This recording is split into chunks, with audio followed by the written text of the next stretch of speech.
It's week 13, so we're going to get into our overview now, which is the second part of chapter 30 and then all of chapter 31.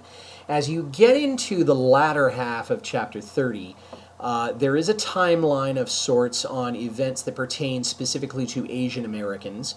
And it includes things like the end of Japanese internment, the end of the Alien Law Act, which had been in effect for almost 40 years, the end of the Chinese Exclusion Act, and also the end of the 1924 Immigration Act in 1965, saying that countries would no longer be allowed to send just so many immigrants. It was not going to be done on a quota system anymore.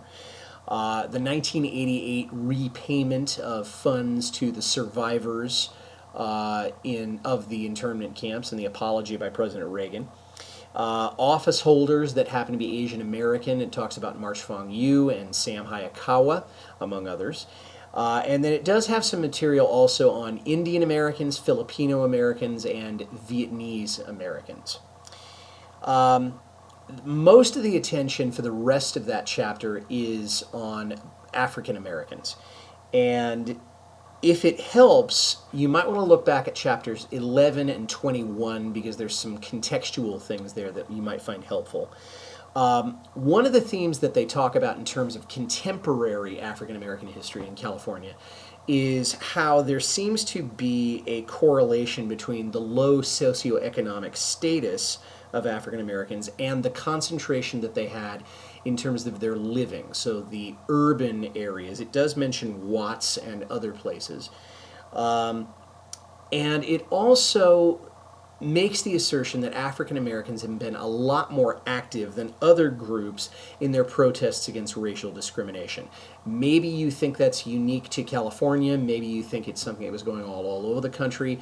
I'm going to leave that up to you to decide.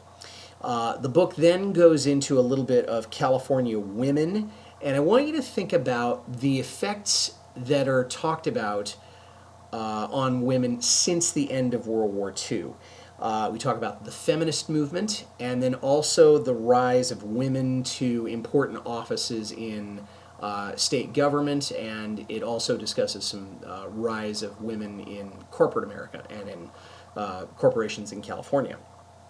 When we get to chapter 31, it's largely about the movements of the 1960s. Certainly, we'd seen radicalism in California before this, and we'd seen radicalism in the United States before this, but it really is a touchstone in the 1960s.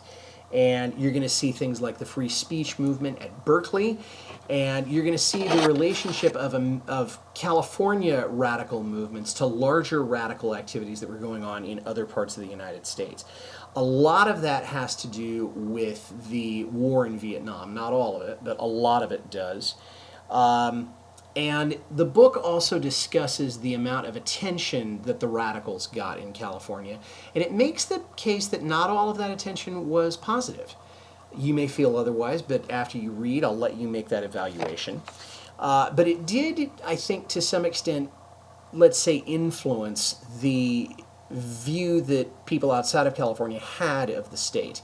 Much of that was positive, not all of it was. By the time we get to the end of the 1960s and the 1970s, the impression is going to change again. And so I'd like you to pay attention to that as you close out chapter 31. Happy reading!